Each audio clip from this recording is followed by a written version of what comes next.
Será que em São Paulo também? Vou saber que o doutor Júlio, que veio de lá, doutor Júlio Pereira, neurologista, que daqui a pouquinho fala no programa sobre traumatismo craniano. Prazer enorme em vê-lo aqui no programa. Boa tarde, doutor Júlio. Boa tarde, Claudete. Tá quente lá na nossa terra? Tá quente. Tá quente. Choveu um pouquinho na estrada. É? Aqui 34 graus agora, acredita? Agora, que horas são?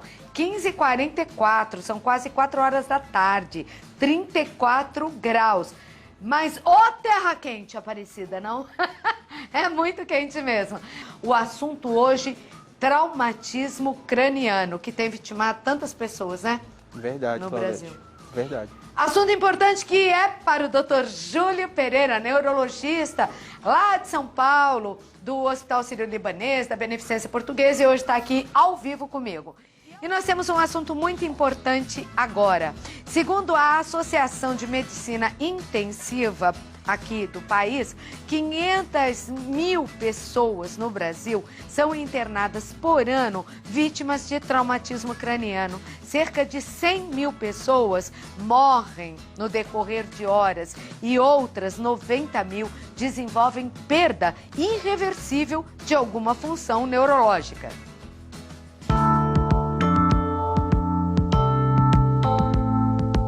Em 2009, Dinho Ouro Preto, vocalista da banda Capital Inicial, sofreu um traumatismo craniano leve ao cair de uma passarela de 3 metros de altura enquanto se apresentava. Já o piloto Michael Schumacher, 7 vezes campeão de Fórmula 1, sofreu um trauma na cabeça muito mais grave em 2013, enquanto esquiava nos Alpes franceses. Após o acidente, ficou em coma e desde então seu estado de saúde é um mistério para a imprensa. Em 2011, o comediante Shaolin teve uma lesão cerebral traumática grave após sofrer um acidente de carro em Campina Grande. Ele ficou 5 anos sob cuidados médicos e faleceu em 2016. Em 2012, Pedro, filho do cantor Leonardo, também teve uma contusão grave na cabeça após sofrer um acidente de carro. Mas hoje está recuperado e segue em carreira solo. O ator Daniel Rocha também já sofreu um traumatismo craniano. Foi na adolescência, ao cair do skate. Ele ficou 1 mês sem andar. Hoje está bem, sem sequelas e atuando em novelas. Clau, agora que a gente já conheceu alguns famosos que tiveram essa lesão, vamos saber mais sobre os sintomas e tratamentos?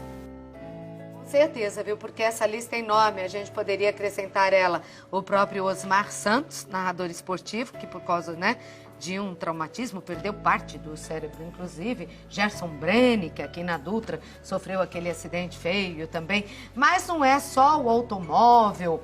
Você viu aí que um tombo, né? Perfeito. O Dinho, por exemplo, que caiu da passarela, graças a Deus teve sorte. Porque, doutor Júlio, o traumatismo craniano pode acontecer de várias formas diferentes, até de um tombo aparentemente pequeno.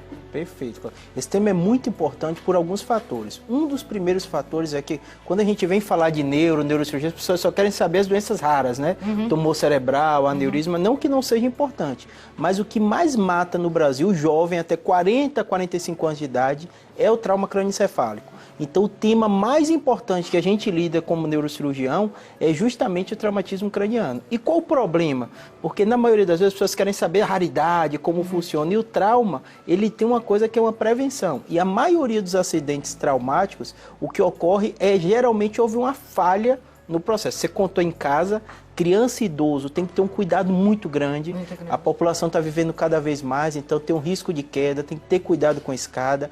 O jovem, principalmente, direção e alcoolismo é um dos principais fatores. Hoje está tendo, a gente até já falou aqui, sobre o celular. Então tem sido uma causa comum. A distração com o celular. A distração que acontece. Leva um acidente de carro. Isso. E na maioria das vezes, quando acontece um acidente grave, é até difícil você abordar esse tema, né? A pessoa fica meio, se ela bebeu, ela não quer contar que bebeu, sim, ou se ela estava no celular, ela não quer contar, mas a gente sabe, a gente que está lá no dia a dia médico e conversa com os... geralmente tem um fator.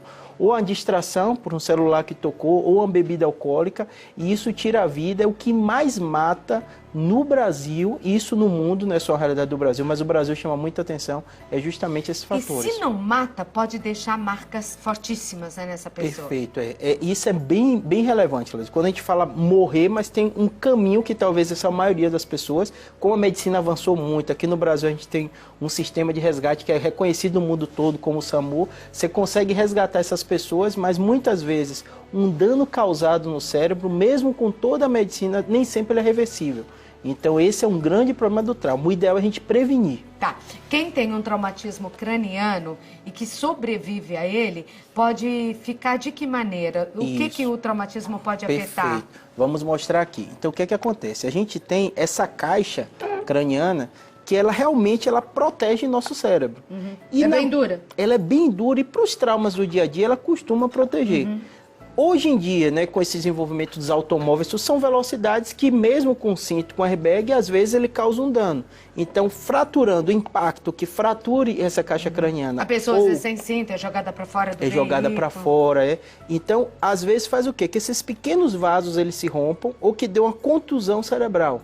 Então, o que a gente tem no traumatismo, a gente tem os hematomas, que são sangramentos, que ele pode ser extracraniano, subdural ou uma contusão, quando dá dentro do cérebro.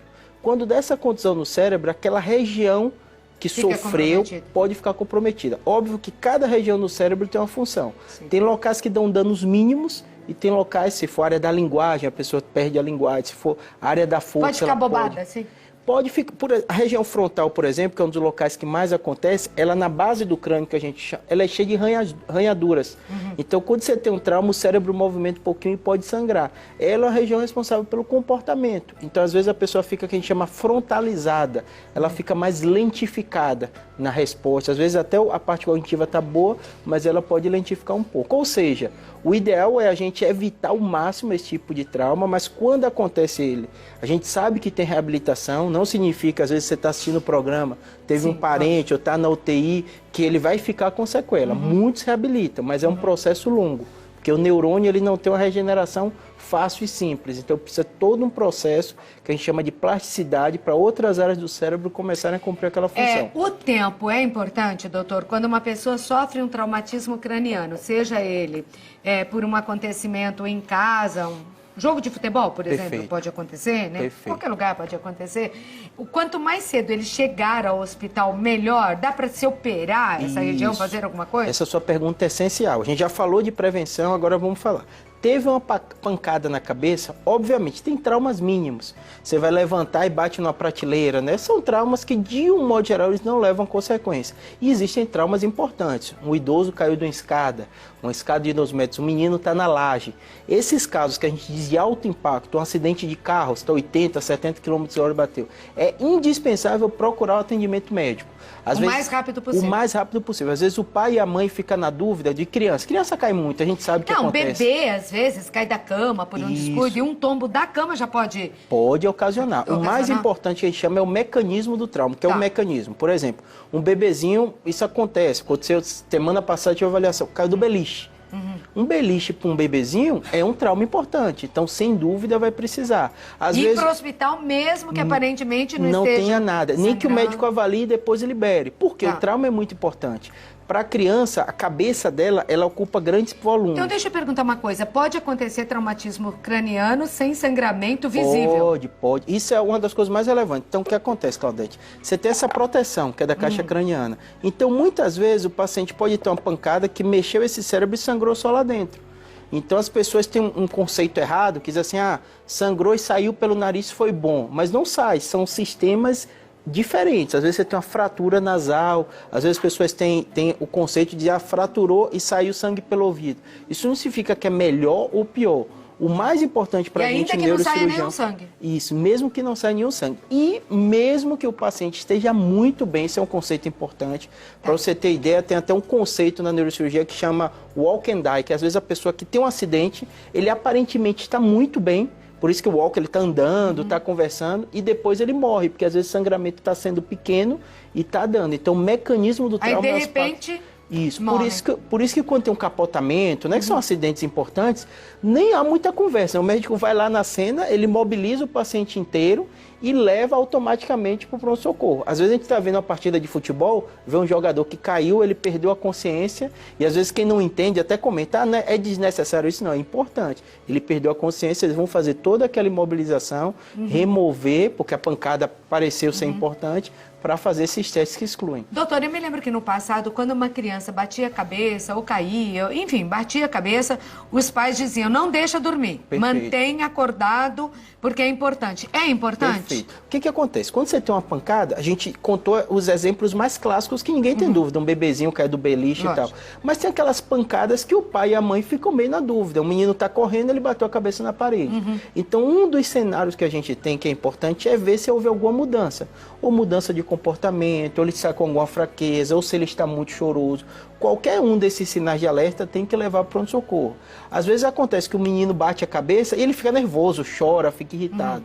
Então o ideal que a gente fala é que fique em observação. Sem dormir. Sem dormir. Às vezes acontece da criança, é difícil a gente controlar isso na criança, né? Ele dorme um pouquinho, o que a gente fala para os pais é que às vezes tem que chamar, ver como é que está direitinho, nesses traumas pequenos. O melhor é levar para o hospital, né? Sem Agora, dúvida. você estava dizendo, quer dizer, eu perguntei há pouco se é bem duro. Você falou que é bem duro, é né, bem doutor? dura. E a da criança é mais molinha?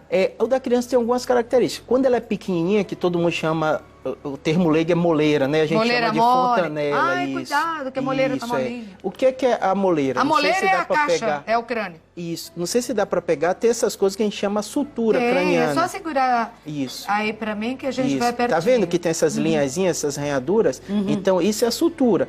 Onde funde uma com a outra é a região que a gente chama da fontanela para o termo médico e moleira para o termo. Então, ela tem tanto aqui na frente, que todo mundo fala, né? Que é mais quanto molinho. aqui atrás também, tem outra. Então, dá relativamente... E é mais molinha quando é mais pequenininho? molinho. É porque, na verdade, isso não fechou quando a criança está pequena. Até uns 6 meses, ela fica E quando mais fica ou menos durinha que aberta. nem um adulto, assim? Isso, depois de 6 meses isso começa a fechar as fontanelas. Cada criança tem o seu tempo, a anterior tem o tempo, a posterior. Então, assim, o mais importante é a gente entender que é mais frágil o osso da criança, a gente não tem dúvida. Ele tem essa abertura, então por isso que no caso da criança, e mais importante, ela não sabe falar o que está sentindo.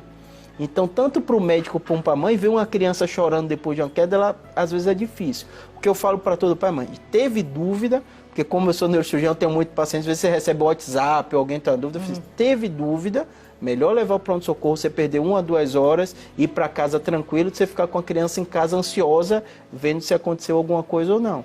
Então, na Olha, dúvida, doutora, eu vou contar levar. uma coisa. Com a doença da minha mãe, agora falecida, eu acabei visitando muitos hospitais, né?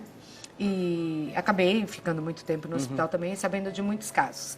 E alguns me chamaram muita atenção para esse assunto, o traumatismo, porque eu nunca imaginei que uma escada de casa pudesse ser tão perigosa. Eu vi casos de mulheres jovens, 26 anos, e que estão em estado vegetativo, e não foi uma só, mais ou menos nessa faixa etária, porque caíram das escadas de casa e tiveram um traumatismo craniano. Uma, ela um pouco mais senhora, mas também que está em estado vegetativo, caiu de uma escadinha de 2 andares de dentro de casa. O que explica isso? Que às vezes um tombo de bicicleta pode levar a um traumatismo craniano e uma pessoa cair, sei lá, do 3º andar e sobreviver sem trauma. Perfeito. Eu vou contar como um paciente me explicou, que eu achei bem interessante. Ele falou, às vezes você está com o celular na mão, ele cai do local muito baixo e quebra a tela. Às vezes você está no local alto e não cai. Qual é o que se raciocínio? explica, né? É o jeito que bate. Então, às vezes, o paciente está num acidente de carro. Às vezes você tem um acidente de carro que você fica espantado que ninguém teve nada. Como a pessoa saiu viva daqui. Como ela saiu viva, porque é o jeito que bateu. Então, no cérebro, a gente tem um mecanismo que a gente chama de aceleração e desaceleração. E, principalmente, que eu noto com frequência, é onde bateu. Então, às vezes, o paciente... Tive pacientes esse ano de queda do banheiro, não está nem escada. Juro? Escorregou no banheiro idoso e bateu naquela quininha do box. E isso, às vezes, dá uma fratura e dá um hematoma, que a gente precisou operar. Já tive pacientes que caiu do colo do pai e da mãe, sentado, mas na hora de cair, eu tinha aquelas banquinhas que bateu na quina da banquinha. Quer dizer, gerou uma a quina é fratura. sempre um problema. A quina é sempre o problema. E o jeito também da bancada. A gente falou da criança e do jovem. O idoso, eu falo com todo paciente, eu percebo isso, pacientes que a gente opera, o idoso, que ele é muito saudável, o cérebro dele está muito bem, mas o corpo não responde igual. Então ele acredita que ele consegue fazer as mesmas coisas que ele fazia quando era jovem, já que o cérebro dele está parecido.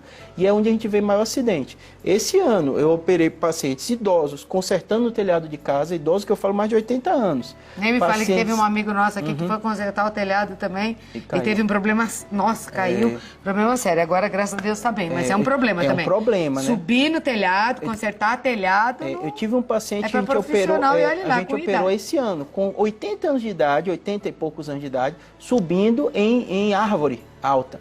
E ele ainda batia o pé firme, porque eu fui reclamar, ele disse que não foi culpa dele, foi alguma coisa no galho que deu. Então ele às vezes nem acredita que o corpo dele já não está igual. Então ele tem algum desequilíbrio, ele dá a impressão que alguém, que o vento, que alguma coisa que desequilibrou ele, não foi o próprio organismo.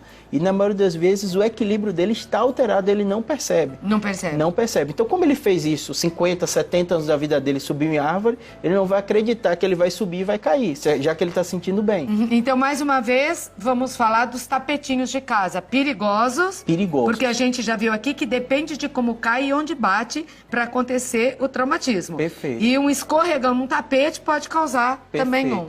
Vou contar outro exemplo que aconteceu esse ano também. Paciente idoso, ele conhece a casa dele e ele tinha mania de não ligar a luz para ir no banheiro durante a noite. Então o que é que ele fazia? Um tapetinho, alguém tirou de um local e colocou em outro, ele ia tudo escuro já de noite no banheiro dele certinho, escorregou no tapete e teve um traumatismo craniano importante. Nossa, por um tombo de tapete. Por um tombo de tapete, porque como às vezes você está à noite, está mais sonolento, Sim. e você tem aquela sua rotina de fazer, alguém mudou o cenário da casa, tudo escuro, ele tropeçou e caiu. Então é uma coisa que acontece. Esse caso, por exemplo, morava sozinho e até um vizinho notar que não tinha acordado, que ocupou todo esse tempo. Graças a Deus não teve nada demais, passou pela cirurgia e foi Mas tudo esse direitinho. período... né, É arriscado, é é arriscado. arriscado. Tem perguntas, doutor. Dirce Alves dos Santos, boa tarde, Dirce. Meu esposo teve uma discreta hemorragia junto aos sulcos da fissura na região parietal direita. Pode ficar com sequelas, doutor? Isso. A região parietal direita é muito próxima da área da motora. Aqui, ó. É bem curioso porque, assim, a parte do cérebro ele leva o mesmo nome da parte do osso, que está por baixo. Então, a gente tem o osso frontal, que é aqui da frente, dá para ver bonitinho, né? O osso parietal e o osso occipital. Tá. Como ela falou parietal, então, provavelmente nessa região, aqui por baixo do cérebro, ele divide aqui no giro, que a gente chama o pós e o pós-central e o pré-central. Então, o pós-central é nessa região. É só pela sensibilidade. Só que a área motora está logo ali na frente. Então, tem um risco, vai depender como ele se encontra. Se ele está bem, teve o sangramento e está movimentando, geralmente a tendência é melhorar, porque o próprio organismo vai absorvendo esse sangue. Existe um risco, mas se ele estiver se movimentando, então, pode ficar mais tranquila, tá, Dirce? O Márcio Cardoso. Oi, Márcio. Ele é de Ponta Porã e diz que bateu a cabeça há uns 7 anos. Corre o risco de ter algum problema futuramente? Quando você bate a cabeça, é como a coluna, porque uma vez o médico me disse que a coluna, a marca está lá. Você pode ter caído aos 10 anos, 7, 8, você pode ter 60. A marca vai estar lá dessa batida, se ela foi violenta. No cérebro, na cabeça também? O trauma, geralmente, o que acontece? Ele dá um problema na hora. É muito raro você ter consequência tardia. O que acontece? Você teve um trauma muito importante, como a Dirce falou e outras pessoas, que gerou um sangramento, isso realmente pode deixar uma cicatriz, ou ter uma fratura. Então, para óbito, para sangramento, para coisas graves, é na hora. É muito raro ter tardio. Aí você fala assim, Júlio, o que acontece tardio? Tem uma doença que a gente diz no idoso, que é o hematoma subdural crônico. Ele pode ter a pancada, ficou ótimo. Passado 14 dias, aquele sangramento foi tão pequeno, é como se ficasse gotejando, e aí deu sintoma. 7, 8 mas anos isso com a é pessoa muito raro. Idosa. Aí pode ficar tranquila aí, Márcio, mas cuidado com a cabeça, hein? Viviane, boa tarde. Meu filho teve 3 fraturas na cabeça, mas não atingiu o cérebro. Os lugares da cabeça que fraturou, nesses lugares, ficou afundada. Isso faz 10 anos. É normal afundar assim, doutora? É o que ela quer saber. Pode acontecer. Quando você tem um afundamento craniano, a pergunta dela é perfeita. Por quê? Osso é osso. Então, osso não tem uma função cerebral, nada disso. Então, se você tem um afundamento, o médico avalia na hora. Se o afundamento foi importante, estiver comprimindo o cérebro, às vezes você tem que operar para voltar no local. E como que volta? Tardiamente, a gente corta, tipo uma serrazinha, e coloca uma placa e um parafuso, alinhando ele. Você tá brincando? A cabeça fica com uma plaquinha assim? Fica com plaquinha. Todas as neurocirurgias que a gente fala, acontece isso. Porque como é que você vai tirar o osso para operar o cérebro mas depois? Mas vocês não tiram essa metade lugar? logo de uma vez? Não, né? Mas aí como vai proteger o cérebro depois? A gente tem que tira, opera e depois só coloca tira o no lugarzinho, lugar. faz um só buraquinho e corta o osso ali. E as plaquinhas, os parafusos são parecidas com essas assim. São plaquinhas... E a placa é metal? E a placa é de titânio. Bom, não pelo dá menos rejeição. é mais forte que o osso até. Não dá rejeição. Não? Os pacientes, às vezes, que eles vão pegando, quem passou por cirurgia, e quando afunda muito, ele nota que tem uma saliênciazinha, que às vezes é dessas plaquinhas. Hoje elas estão bem fininhas, a maioria das pessoas nem nota. Mas um ou outro que é mais curioso e fica, ele acaba notando essa saliênciazinha, porque você tem que prender, né? Você tirou o osso, cerrou... Essa saliênciazinha é o parafuso? É o parafuso é a plaquinha. Eles têm um perfil que a gente chama muito baixinho, mas como a gente tem pouca gordurinha nessa região, às vezes palpando você consegue pegar. E não dói, não? Não costuma doer, não. A pessoa, às vezes, no início, ela fica impressionada. E se o dela, do filho, afundou e o médico não fez isso, é porque não atingiu o cérebro? Não atingiu, mas obviamente, às vezes o afundamento é pequeno, mas da mesma forma que eu fazia, a pessoa, quando pega, nota esse afundamento. Tem que fazer exame de controle, porque já se calcificou e está tudo ok, geralmente não dá problema nenhum depois. Doutor, quais, então, as suas palavras finais de alerta até em relação ao traumatismo craniano e como você falou durante até a entrevista, né, não apavorando quem está, talvez hoje hospitalizado aí com um traumatismo. Perfeito. A ciência, né, avançou bastante, a medicina também, tem tratamento. A palavra mais importante quando a gente fala de trauma é prevenção. Então você que tem filho, você que é jovem que está assistindo, tomar muito cuidado. Todos os pacientes que a gente atende com traumatismo grave acham que foi coisa rápida, né? Eu só bebi e vou ali na esquina. Ou então eu vou atender, vou ver o WhatsApp rapidinho e vou responder. E os acidentes acontecem nesse momento. A palavra prevenção. Quem sofreu um acidente, procurar, se for um trauma importante, o pronto-socorro para não ter dúvida se foi grave ou não. E quem aconteceu e está em processo de recuperação, é que hoje, como a Claudete falou, a medicina está evoluindo muito. Então a gente tem uma grande quantidade de pessoas que ficam sem sequelas nenhuma. O processo não é fácil de reabilitação, mas sem dúvida há expectativa boa de cada vez a gente evoluir mais na medicina e as pessoas estão saindo cada vez melhores das cirurgias e da reabilitação também. É verdade. É que a gente deveria estar sempre atento, né? Porque de vez em quando a gente faz umas besteiras em casa, né? Todo mundo só faz. Só brincadeira, vai lá pro telhado, faz. não tem idade. E essas coisas, todo mundo faz. Todo então, mundo faz. É feriado aí, atenção, fica ligado, né? Eu quero agradecer a presença do Dr. Júlio Pereira, neurocirurgião, deixar contatos aqui no YouTube, é youtube.com/neurocirurgiabr. Isso mesmo, Claudio. E telefone em São Paulo, anote para ter contato com ele, 11 9 9503 8838. 99503 8838. Tá certo?